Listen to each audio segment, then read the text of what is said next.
तुमचं सर्टिफिकेट आणि तुमचं हे बुक सॉइल लॉक्स, ठीक आहे. बुक मध्ये सेम जसं जसं राहते ना आपल्या नोट्स वगैरे सगळे अवेलेबल आहे. आता तुम्ही मला सांगा, तुम्ही सॉइल लॉक जॉईन केलं कॅट सेंटर मध्ये, ठीक आहे.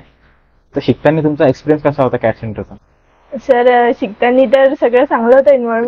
इन्व्हायरमेंट पण चांगलं आहे. शिकताना सर पहिले हार्ड जात होतं. ऑटोकॅड होतं, ऑटोकॅड तुम्हाला लवकर लवकर जमलं. जेव्हा तुम्ही शाळेत आले तेव्हा तुम्हाला थोडा हार्ड गेला. सर पहिले 2-3 दिवस समजतच नव्हतं. मग नंतर थोडं समजायला लागलं, मग नंतर इझी गेलं. आता बघा ऑटोकॅड मध्ये आपण 2D ड्रॉइंग केलं बरोबर, पण ऑटोकॅड मध्ये आपण 2D केलं आणि आयसोमेट्रिक केलं. पण सॉइल लॉक मध्ये डायरेक्ट आता 2D प्लस 3D केलं आपण. तर सॉइल लॉक मध्ये जे तुम्ही 2D ड्रॉइंग 3D मध्ये कन्वर्ट करत होते, तर ते होताना म्हणजे स्टार्टिंग मध्ये तुमचं कसं वाटलं? बघा 3D बनत आहे नाही का, तुम्ही पार्ट बनवले, पाईपचे पार्ट बनवले किंवा इंडस्ट्रियल पार्ट बनवले, तर ते पार्ट बनताना मोठमोठ्या कमांड आपण युज केला, कारण इझिली ते बनत नव्हत्या. सुरुवातीला आयसोमेट्रिक एकदम इझिली बनवले, नंतर खूप हार्ड गेलं ते बनवता. तर ते तुमचं तेव्हाच कसं वाटत होतं? तेव्हा हे जमेल नाही जमेल, की नाही? सर तेव्हा तर वाटत होतं जमणारच नाही, पण मग थोडी प्रॅक्टिस केली. तुम्ही ते कमांड शिकवल्या, अजून ते फीचर ट्री मध्ये कसं जायचं, कसं डिलीट करायचं ते वगैरे शिकवलं, मग तेव्हा इझी जायला लागलं. म्हणजे पूर्ण कमांड तुम्हाला माहित असल्या इझिली पार्ट म्हणजे पार्ट मॉडेलिंग. शीट मेटल पण तसंच आहे. शीट मेटल मध्ये आपण सीपीयूचे वगैरे आउटर कव्हर ते बनवू शकतो. वेलमेट्स मध्ये आपण फॅब्रिकेशन ड्रॉइंग बनवू शकतो. तुम्ही बनवले आहे, पोर्टल मध्ये ऍड आहे तुमच्या.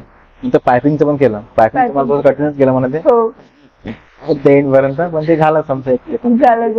ड्राफ्टिंग झाली आपली, म्हणजे ऑटोकॅड सॉइल लॉक कम्प्लीट झाला आपलं. टी शर्ट मध्ये आपण हे शिकलो, रेंडरिंग वगैरे. तर टी शर्ट मध्ये सांगा तुम्हाला, आता समजून घ्या आपण सॉइल लॉक मध्ये पार्ट बनवला, तर टी शर्ट मध्ये गेला जसं रेंडर होतो त्याचे मटेरियल वगैरे इफेक्ट. सर त्याचं एकदम रिअलिस्टिक इमेज दिसते एकदम. जसं वाटलं तसं आपण त्याला शेप देऊ शकतो. तर ते एकदम असं वाटतं की रिअल व्ह्यू पाहताय आपण. तुम्ही त्याच्यामध्ये प्लास्टिकची बॉटल वगैरे बनवून टाईटची बॉटल, अजून ग्लास वगैरे. हो, ते ग्लास बनवला तो मस्त दिसतात रेंडरिंग. सरफेसिंगचं ते चांगलं वाटलं. सरफेसिंगचं ना, सरफेसिंग प्लास्टिक इंडस्ट्री जी आहे त्यात सरफेसिंग होते. शीट मेटल पूर्ण मेकॅनिकलची पार्ट मॉडेलिंग. शीट मेटल पण सर एवढं काही नाही, पण वेलमेट थोडं हार्ड वाटलं.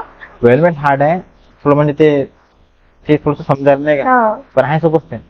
बाकी सगळं सर काही नाही. वेलमेट मध्ये मोठमोठे स्ट्रक्चर ड्रॉइंग बनतात, त्याचे तुमचा प्रॉपरली आला तर. कारण की कसं सॉइल लॉक मध्ये नट अँड बोल्ट सगळं अवेलेबल आहे ना, त्यांना बनवा, नट बोल्ट लावून टाका, पूर्ण बिल ऑफ मध्ये काढा, इझिली बनतात त्यातून. बाकी बेस्ट ऑफ लक. ठीक आहे, थँक्यू सर.